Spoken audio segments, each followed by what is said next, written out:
Hemang Jani joining us on the show to talk more about the markets, about the sectors and the stocks that look attractive in this market at this point in time. Very good morning to you, Hemang. And Hemang, we're only seeing a weakness actually creep into the markets, with the broader markets taking maximum of that hit. Which side of the fence are you when it comes to sectoral bets? Do you think now is the time to take a plunge, or just sit back and wait? Good morning, and thanks for having me. Yes, clearly, last I think 2 3 weeks we've seen across the board weakness, and which is because of the aggressive selling that we've seen by the FIs to the tune of almost about 90,000 crore. But when we look at the earnings picture, anyway, this quarter was supposed to be slightly muted at about 2 to 3% kind of an earnings growth on the Nifty front. And the actual numbers are also not suggesting any great positive surprise as such. But I do think that this correction is providing a good entry point.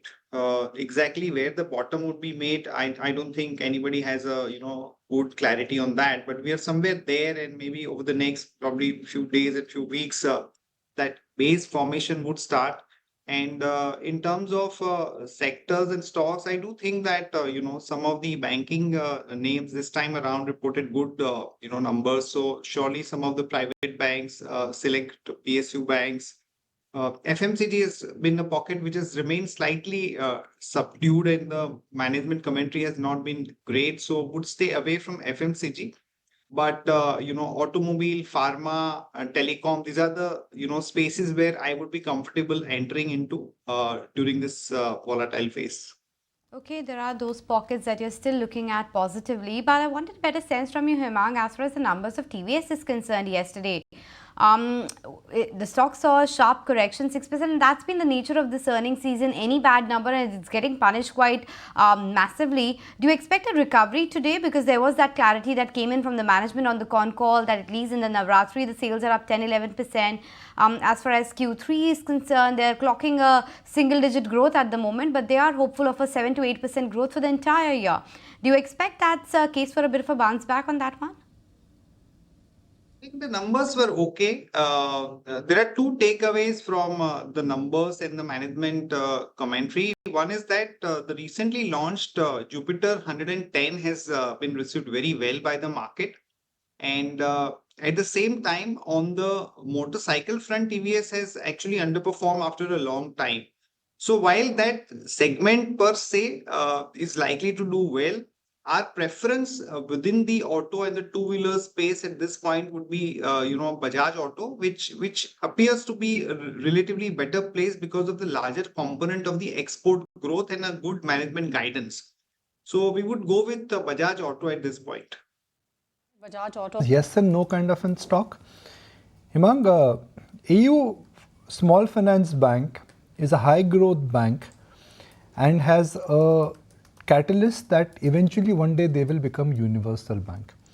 Is that good enough reason for one should buy it? Because of a low base, it has high growth and there's a catalyst. Do you think this will qualify as a good small cap bank to or mid cap bank to own?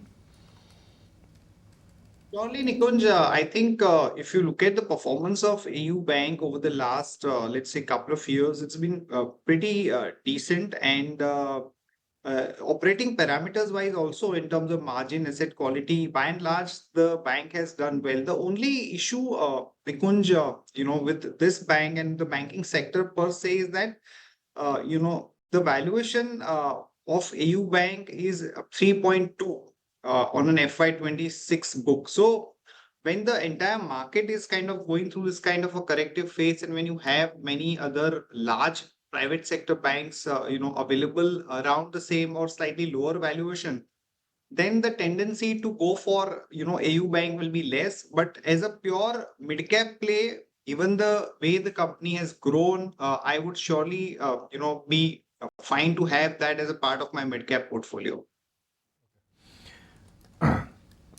Silver and gold prices are going higher.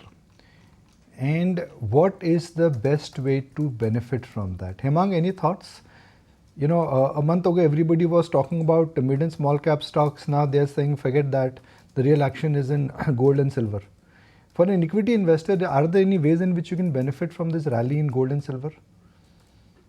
So, Nikunj, I think some of the companies, like I think Hindustan Zinc has a fairly large component of the revenue, which is linked with the silver, and so that would be one stock that one can surely look at it. And I do think that, there are ETF products available in the market, which are hybrid also, and which are pure play silver also, which one can really look at it.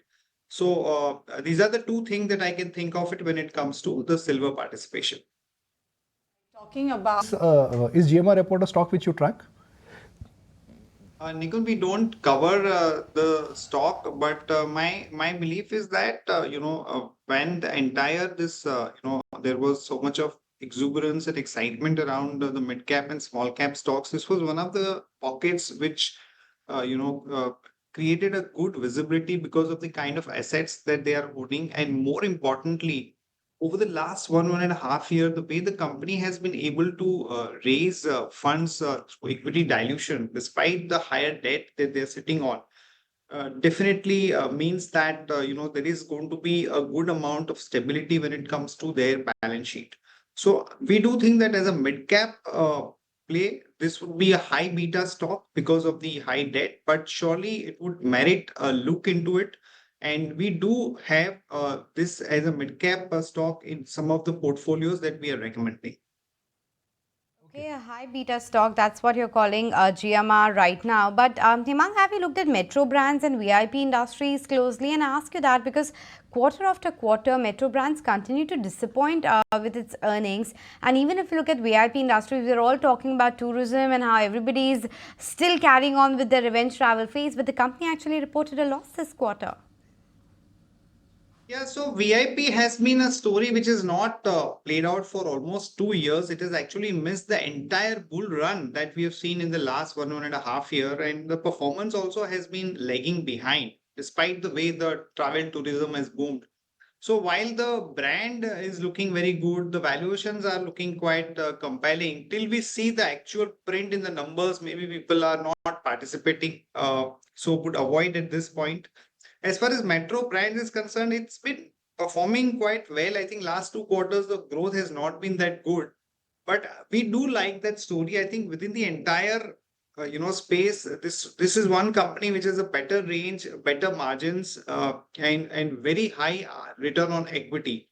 So any meaningful correction in Metro Brand, I think it would be providing a good entry point. 68 points. diagnostic stocks, it's been a while that anyone has spoken about diagnostic stocks, given the fact that you have Thyrocare as well as Dr. Lal. Both of them have posted better than expected earnings. There was a time when you had the concerns about price wars creeping in for the diagnostic space. Looks like that one has also taken a back seat. But the problem is that the valuations are high, isn't it? Yeah, I do think the valuations are a bit on a higher side, but in this entire volatile phase, I think this is a pocket which is given a fair degree of stability, and also the numbers have been by and large, in line or slightly better. More importantly, the management is saying that the overall stability in terms of pricing and the way many companies are expanding would provide a good amount of growth. So I do think that it would be good to have some exposure to names like Dr. Lal, PathLab, or maybe a couple of other such diagnostic stocks. I think it will provide a good stable growth over the medium to long term. Let's see whether that Reason why one should have not expected anything big from the Hyundai IPO. But there is a reason why one should also not ignore it for long, considering the potential of compounding it has to offer in 3 to 5 years. Can Hyundai, the new kid on the block, I mean hardly a kid on the block, it's like a matured business now, can Hyundai be a portfolio stock now? So Nikunj, while its brand visibility and its overall financial performance is quite compelling, and when you look at the return on equity, etc., it's amazing. The only point that I was little worried about is that last year, while the market grew, at a decent, rate of growth, about 7 to 9%, this company somehow did not deliver in terms of growth, despite having a very high component of the SUV portfolio, which is a high growing market. So my concern is that when the companies are commanding such valuations, when you have an intervening period of slow growth, or certain pockets they lose the market share, then market may punish them. So I would not be comfortable buying into it if there is any major sell-off or weakness. Surely this would be one stock that would be there on my mind, which one can really look at entering into. But otherwise, we can go with our normal, Maruti, Mahindra, some of the two-wheelers. Those are the names that I would go with at this point of time.